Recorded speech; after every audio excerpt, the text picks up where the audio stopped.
Hello, this is Patty Davis. I'm a psychic, medium, and intuitive, and I'm coming to you from Humboldt County, which is in Northern California, where the redwood trees meet the ocean. Aloha, my name is Jude Lynch, and I am a psychic intuitive energy healer hailing from the island of Kauai, the garden island of the Hawaiian island chains. Welcome to Spirit Speakers Podcast, where we meet to discuss a variety of topics from two different psychic vantage points. Aloha, this is Jude, and today we're going to be talking about crossing over. So what crossing over is when a soul leaves the physical body, leaves the physical realm, and then crosses over into the light, and what that looks like, how it happens, and what it is like on the other side. And Patty, being the priestess of the light over here, I like that title. She has vast knowledge on the other side and a lot of clarity and detail about what that is. So I'm excited to hand this over to her. Patty, how would you like to open up this conversation? Hi, Jude. Thank you. So I am a medium. Jude and I are both mediums, which means that we have the ability to talk to dead people, to talk to people that have crossed over. And what's lovely about that is oftentimes people that have passed are able to give me glimpses of what crossing over looks like, or explain that journey to me, or explain their personal journey to me. And I can relay that to loved ones. And of everything I do, I feel like doing medium work is the biggest healer. It's so wonderful for someone who's lost somebody that they love and care about to know that they're doing okay, to know that their passing was easy, to know that they're in a state of light and love. And that's something that I've just really asked for more clarity on and to improve my ability of. And it's been an amazing journey, and I love that part of my job. So I would like to say, first of all, that contacting the people that have passed can be an interesting thing. There are times when spirits are really close and I can see them and I can tell you what they look like, and they might use your nickname, or they speak in the same manner that they did when they were here on the planet. And then there are other times when it's foggy or I can't contact them at all. And on the other side, sometimes they're busy. Spirits are busy. So when a human crosses over, there are times when it's fast, there are times when it's slow and a little more difficult. But once they cross that barrier, they're in a state of love and light and joy and inner peace and inner calm. Oftentimes they have a loved one that has passed, a mother, a grandmother, a brother, sister, sometimes even a pet that will come and greet them and help them cross. My father, who was a psychic, when his mother was passing, his grandmother showed up and sat on the edge of the bed and told my father that she was going to be passing soon. And then when my dad was passing, he told me that his own mother showed up and sat on the end of his bed and told him it was time to go. And he told her to get away and go away and never come back, and that he wasn't ready. And she said, okay, but soon, it will be time soon. Oftentimes, people have a lovely experience of a loved one greeting them and helping them to cross over. So the way it's been explained to me is that when we pass, the first thing we do is we go into a state of life review. And this is a time when we have this amazing experience of going back and looking at all of the things that we experienced in this lifetime and what it meant to us. And if there were lessons that we were here to learn, or life's purpose, if we were able to fulfill that. And we have this lovely ability to see how every word that we have said, every action we have made, every thought that we have made, how that has branched out in this lovely ripple, and how it affects so many people on the planet. So many times when we're alive, we feel isolated, or like what we're going through is really our own experience, but really we are all one. And even though we are in separate bodies in the human manifestation, everything we do has a huge effect on everyone else. And in this life review phase, we get to really see that, and we get to see how important our life was and how much impact we had on all of those around us. And we also look at things that we did that we were proud of. We look at things that we did that we aren't proud of, that we did incorrectly, but we're in a state of acceptance and love. And it's not a state of judgment whatsoever. And so we go through this place of life review. And again, it's not a linear space. There's no such thing as time. According to us, Somebody can say, my mother died 25 years ago, and she may still, when I look at her, be in that life review spot. And that's perfectly fine.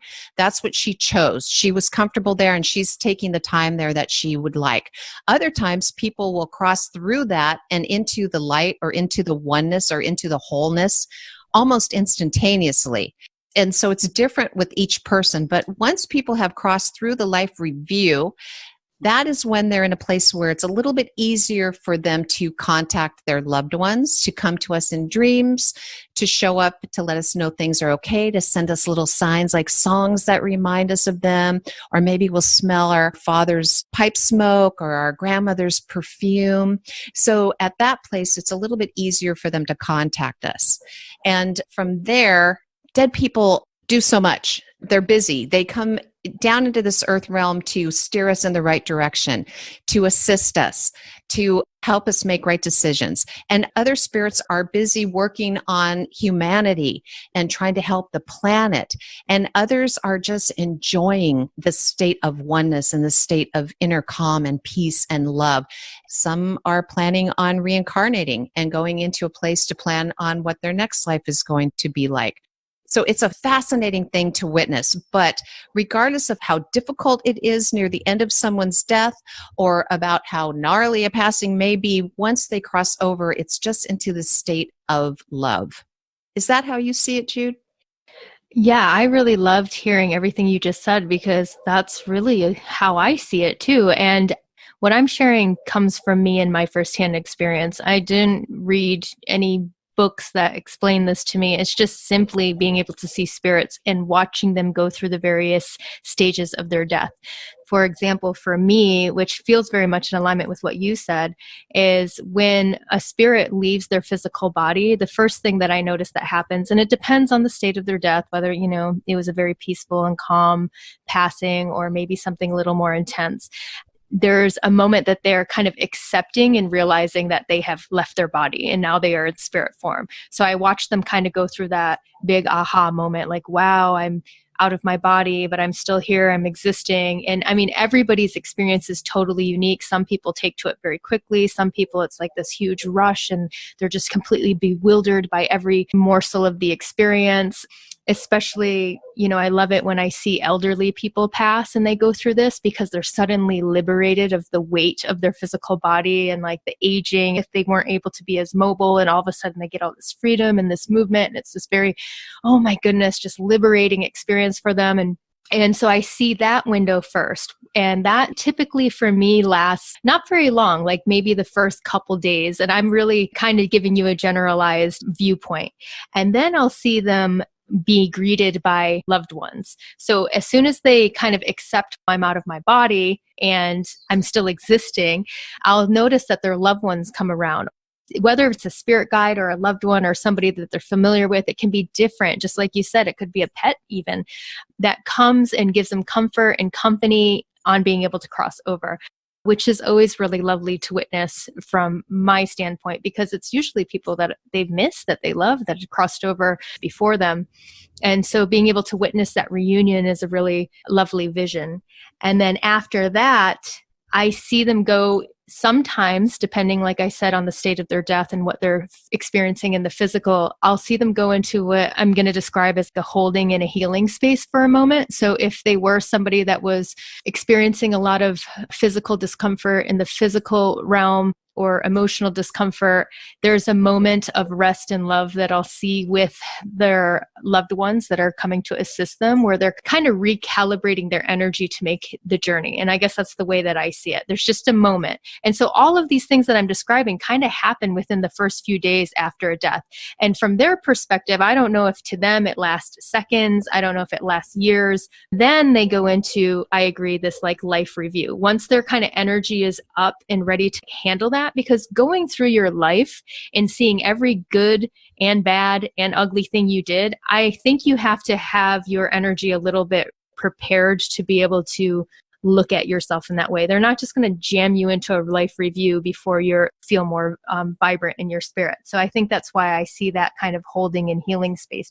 And then the life review happens, and I fully agree with you, Patty, that can last years and years and years. And because of the difference in time on the other side, like I said, I don't know if it lasts for them hours and it feels like years on this side, but I have seen people in that life review state that could linger. But in general, it seems to be pretty swift. And then they go fully to the other side, and then they are basked in the light. And when they connect to that super high vibrational frequency of light, which the way that I view it, because I can't see light in such refined detail, is just like a wash of light. It's like that light cleanses them of the energetic baggage from the life that they lived, and they become more purified versions of themselves. They become, as Patty said, in a state of love, where all of the things that were bogging them down, or all the things they were hung up about in life, and all of the petty issues they had with people are no longer existing or don't matter. So, if they were still angry or arguing with somebody before they passed, once they've passed and crossed over, they don't hold on to the anger. They don't hold on to the resentment that they had with people who are still living. Even if the living people may still be holding on to it towards them, it's like they get washed of what all of that is. And then I see them in this much more high vibrational, loving, happier place. And they are full of energy and full of life. And it's like they reconnect with all of who they are through all of the lifetimes. So they become kind of whole and have a lot of wisdom and insight, a wider perspective of everything that's happening in the living realm. And they have a vantage point of what is right and what is best and what is in the highest. So yeah, in a way, I guess I see it very similar to how you see it, Patty. I mean, I guess I'm just kind of explaining it in my own words because that's just my personal perspective of the steps that I see a spirit go through as they're crossing over. I think so too. When you're talking about a being passing over and becoming whole or full, I would describe it as they're reconnecting with their soul. And your soul has been with you through many incarnations. Your soul knows all of your experiences and has a full understanding of your experience. So I would say that when they cross over into that light, that's when they reconnect with their soul. And they go from being a person to being a soul. So with that said, oftentimes people say, well, if my grandmother is in a state of oneness or back in a state of light or completeness, why is she coming through and able to talk to me? So how I believe is that the soul that has passed wants to bring peace to loved ones that are left here on the earth. And so they come through as the being they were when they were humans. They come through in a way that the loved one can understand. So they're going to show up looking like they did when you knew them as a human. And oftentimes their personality traits will come through when they're talking to me. So the loved ones have returned to a place of oneness. And oftentimes I am asked, well, if my grandmother that has passed is in the state of oneness or is reconnected and is back into her soul, how is she able to speak to me? And what happens is oftentimes that ghost will come through in a manner that we can relate to. They will let me see them the way they looked when they were in human form. They will have personality traits that come through that they had when they were in human form. And these are all things that help their loved ones that are left know that they are with us and understand who they are. They come through in a way that helps their loved ones find inner peace and acceptance with their passing. And like I said, there are times when they show up and I can tell you exactly what they look like, what they're wearing, what their mannerisms are, what your nickname was. And other times it can be a little foggier. But when they come through, they're coming through with the purpose of reconnecting and helping their loved ones. And I've had people say, well, does my grandmother know how much I love her? Does she know that I'm sorry about this specific incident? And it's not only do they know, they feel. They're in a state of oneness and they're able to connect with your heart and know how much you love them without you having to tell them. They're able to feel the remorse that you have over something that may have not gone right. And they're always in a state of complete and utter forgiveness and acceptance. And it's beautiful. And it's the same thing with belongings. They'll say, are they mad about the way we're handling the will, or are they upset about what I've done with their belongings? And I've never talked to somebody that's passed that gave a shit about money, their jewelry, their belongings. Those things are not important. And when they come through, even if they come through and say something like, I'm sorry that you had experienced this, or I'm sorry that you saw this side of me. They're apologizing to help you feel better, but it's a lack of emotion. When we're apologizing, we have this sick feeling in our stomachs. When they're apologizing, they're just coming from a state of love. So they're speaking that way in a state of love that will help you understand and help you to feel better. But they don't feel those negative emotions when they've passed. They're in a full state of love. They're in a super, super high vibrational space. Patty, what is it like on the other side? Have you been able to see what, people say are heaven in those higher planes? Do you view anything in that reality, in that dimension? It's interesting because it's more that I've been given information about that. It's like I've been told a story or told what it's like. However, my grandmother has told me that when I'm ready, she will take my hand and she will help me pass through and help me experience that. And as amazing as that sounds, I haven't had the guts to take her up on that yet. And that's something that I'm waiting for the right time to do. So it's more, rather than feeling it, it's more of having it explained to me. And I get a lot of my information from people that have passed. I sit and have conversations with dead people on a regular. And it's interesting because I have had clients whose loved ones that have passed that have given me far more information and spent far more time with me than my own loved ones that have passed. Some ghosts are just really chatty and they want to really help us and help explain what's going on, while other ones are busy doing something else. And sometimes they just tell me they're busy and I don't really even know exactly what it is they're doing. But there's no direct pattern with that. And as I mentioned in our bios, my father was an extremely psychic, intuitive man. And when he was passing, he had cancer and we had some time before he passed. We had all these plans on how we were going to communicate and connect with one another. And he was going to explain everything to me and send me signs. And I didn't hear a word from him, didn't see him in a dream, didn't sense him, smell him, nothing for a little over 2 years. And that was really hard on me. It made me question a lot of things because I thought if anybody could come through, it would be him.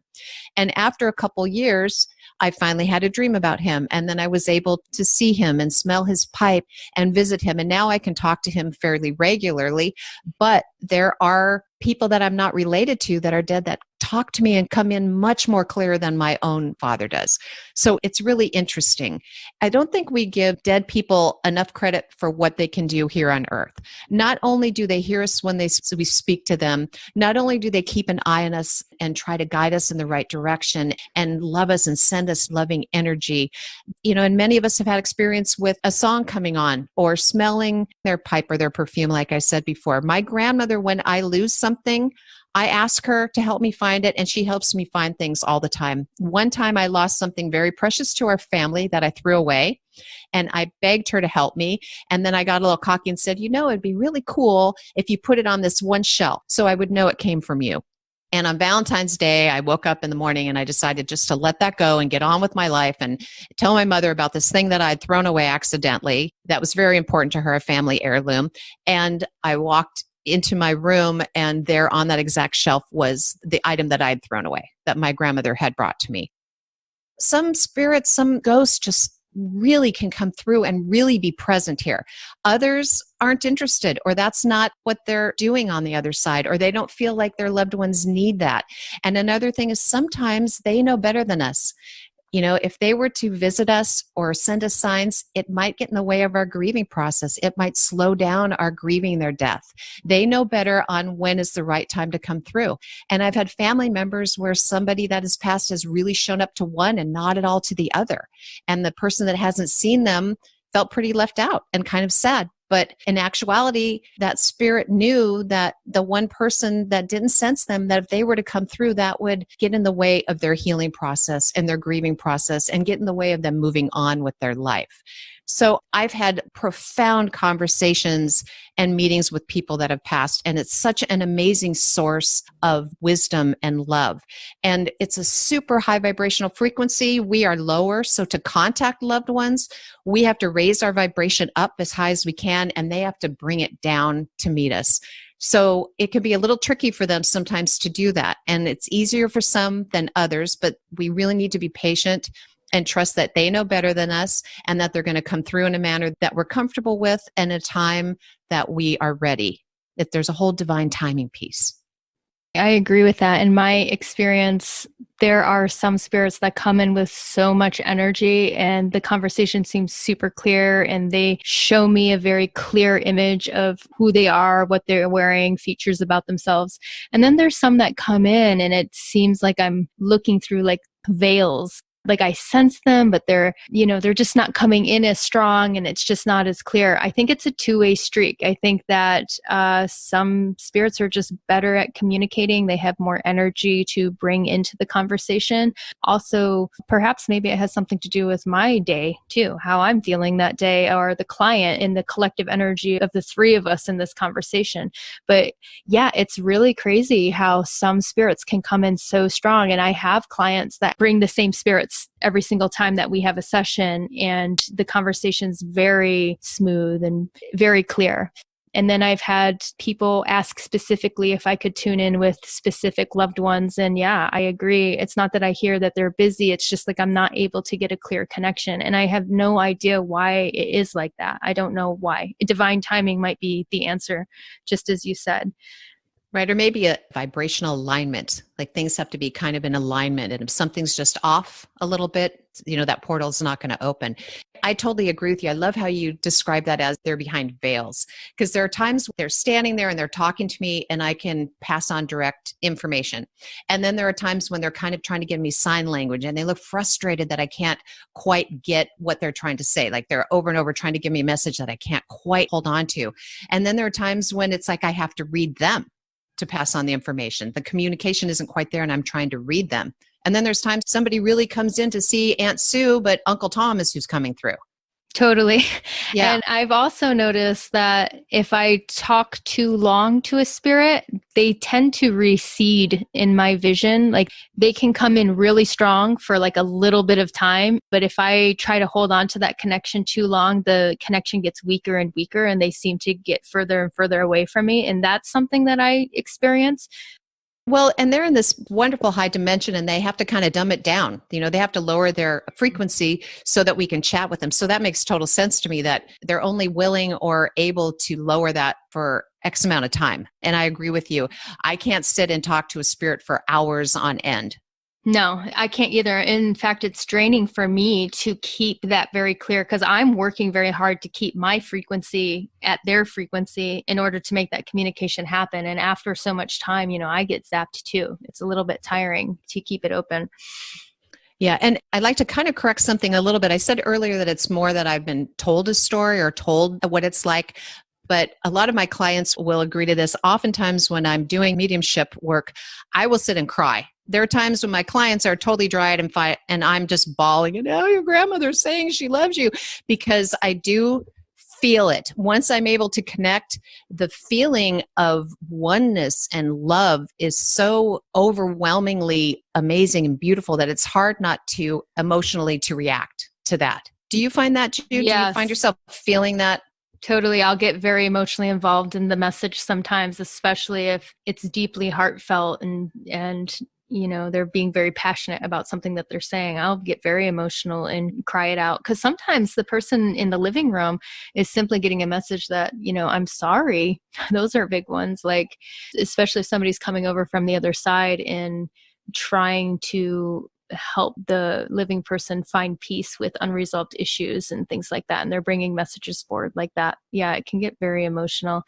But for me, as far as communicating with spirits who have crossed over, it's kind of rare. In terms of like how many clients will come see me, like 1 out of every 10 will I ever get that kind of connection with somebody who's crossed over.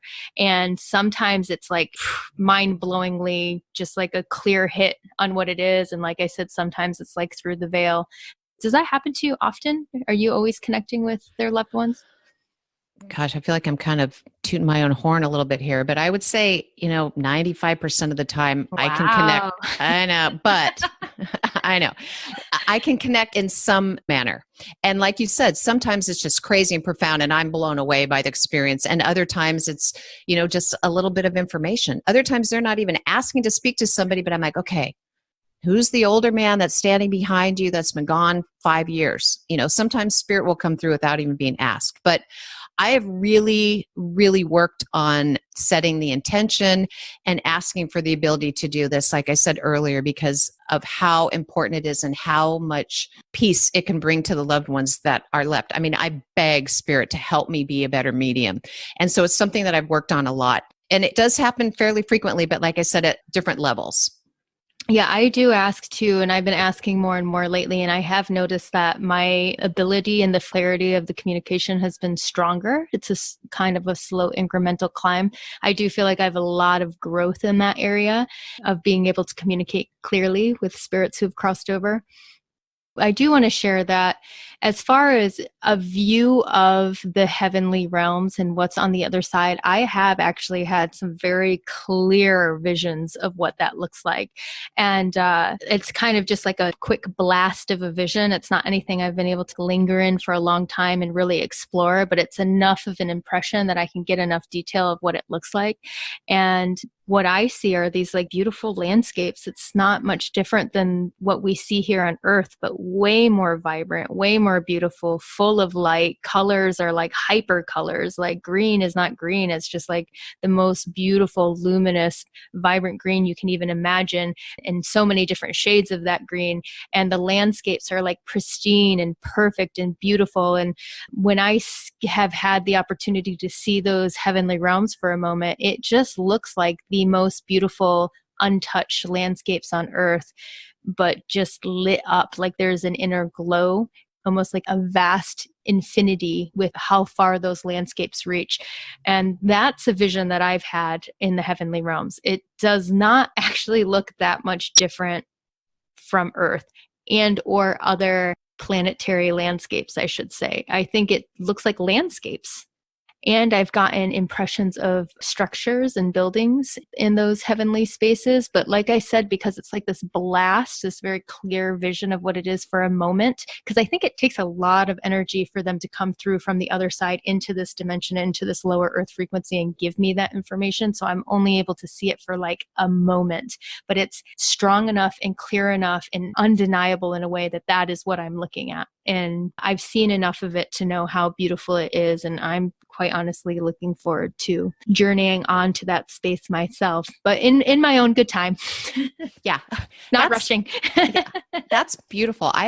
Maybe I should have taken my grandmother up on her offer before we did this podcast, but I just more sense a vibrational frequency rather than see. And it's odd because I'm a very visual person, but I don't get things visually in that dimension. I just feel the frequency and I feel the love and the energy of it rather than seeing something. I have, however, just recently traveled with a dog that had passed.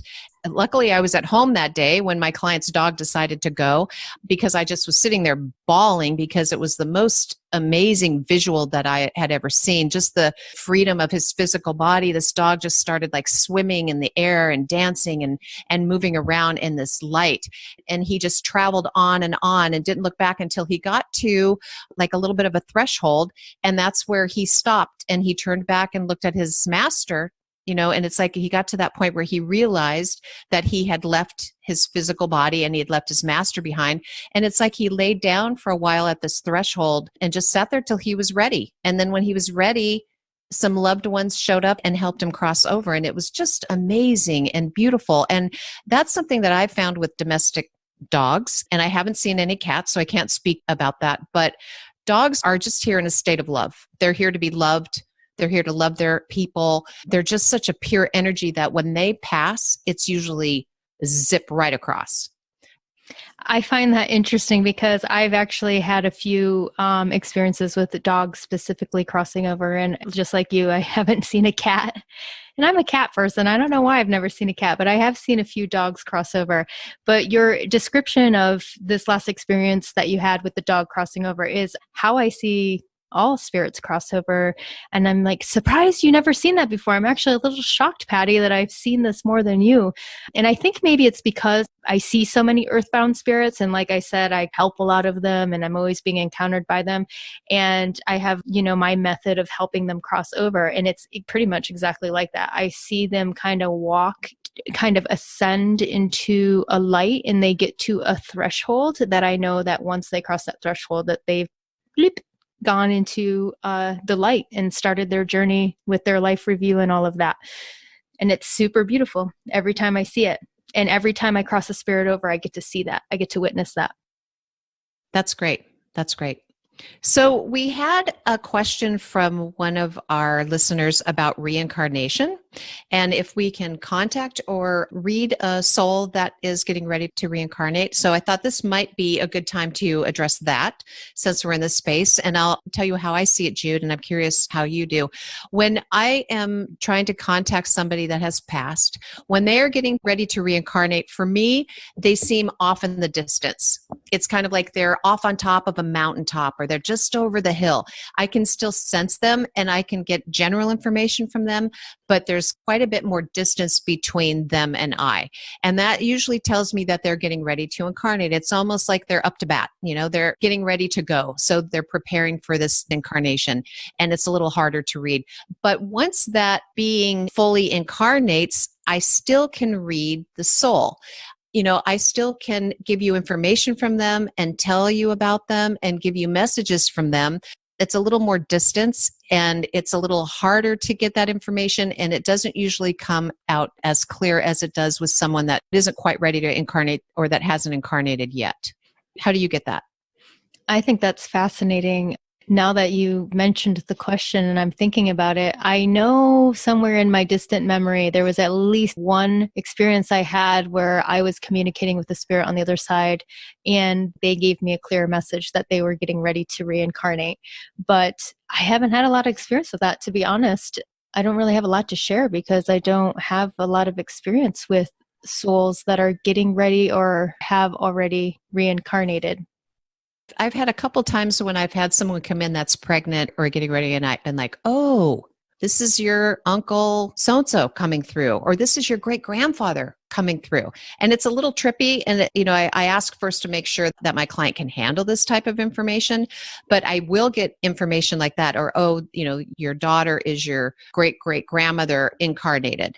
So I do see connections that way with living people that are within that same tribe, and I think we need to have a whole podcast on reincarnation. I know. I was just about to I was like, dang, I could say a lot about that. It's like, how far do we want to start on here? But I love seeing, okay, now that's different. Now I have seen a lot of souls that are getting ready to incarnate, but I haven't been able to link them to the relationship to the living person. I definitely see that it's their soulmate, but I've not gotten a clear hit of oh, this is your grandfather, or this is somebody else that is trying to incarnate. What I have found is I've had a few women who've come in and they had a few miscarriages. It doesn't happen with all of them, but with a couple of them, I've seen that it was the same soul that was still trying to incarnate through the multiple pregnancies. So I've seen that.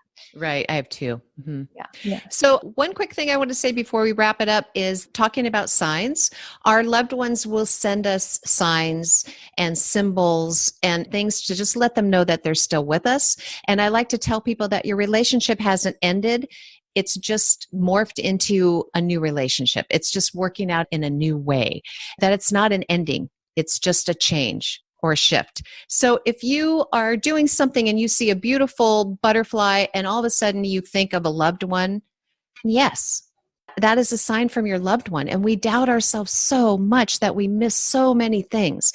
You're not going to see a butterfly every day and be reminded of a specific person. But if you see one, or you see the same color butterfly over and over, and when you see it, it reminds you of your loved one. Or like I mentioned earlier, you hear a song that is a song that you shared with somebody. When you think about them, that's because they're close. They're with you. They're coming to check on you. They're sending you a sign. They're just sending you a little bit of love. So just trust yourself. If you feel them, sense them, see something that reminds you of them, it's them. Yeah, I have a little story I'd like to share around that. Many years ago, I had a relative who passed away. And after he passed away, he showed up and showed me that he was in heaven. And he was one of the first souls that showed me what the heavenly realm looked like. He gave me a very clear shot, a very clear image of what this was. And he was asking me to tell his wife that he was there, that he had made it, and he was okay. And I wasn't about to contact her and give her this very general message. I was like, this is a very very plain message. It's not full of any good detail. And I kept saying, go away, go away. I'm not going to contact her and give her this very general message. And finally, on the third day, I was like, okay, if he bothers me one more time, I'll do it. And sure enough, he comes through and he's like, please just tell her I'm here and I'm okay. So I decide to write this relative and I write her this letter, and I'm just kind of confessing to her because she didn't know that I saw spirits. And by the way, your husband who just passed visited me, and he just wants you to know that he's in heaven. He made it there and he is okay.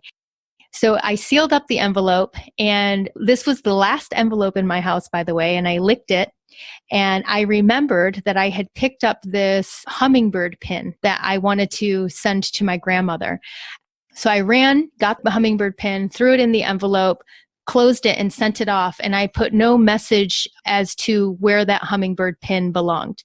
Well, what happened was the letter ended up getting to my relative, and she read it, and she was deeply moved by it, because what I didn't know, that the spirit knew, was that his wife was deeply distraught on whether or not he had fully crossed over, because they had a certain set of religious beliefs.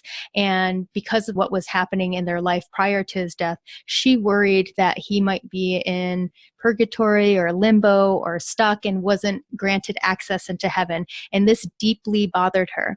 And the story I heard from my grandmother was that she was getting grief counseling from somebody who was a part of her church. And during one of the conversations, this hummingbird had come up to the window and hovered there for a long minute. And she was very moved by the experience. She had never seen a hummingbird come to her window like that. And she felt very strongly that this was the spirit of her husband trying to make a connection with her. And the person who was counseling her told her that it was not. So she never had that peace and that knowing. In fact, her religious teachings were telling her that she needed to pray for this safety and sanctity of his soul to make it to heaven. So even though I didn't understand the message at the time, and it seemed very plain and very general, it had great significance to the person the message was for. So when that envelope arrived to her and she had read the letter, she picked up the envelope after she had read it to put the letter back in it, and there falls out the hummingbird pin, which was a clear sign for her that— That's amazing. Yeah. Yeah. I mean, I guess it just, blew everybody away, and it was just a clear message that the hummingbird was his way of connecting with her. That's beautiful. Yeah, it was pretty awesome. A great way to come out to your family about being psychic. Yeah, definitely. All right. Well, thank you all for listening and joining us today. And I hope you can find something in this podcast that gives you peace around the loved ones that you've lost and gives you hope. And just know that they hear you when you think about them. They hear you when you talk to them, and that they're with you all the time. Okay, until next time, aloha. Bye-bye.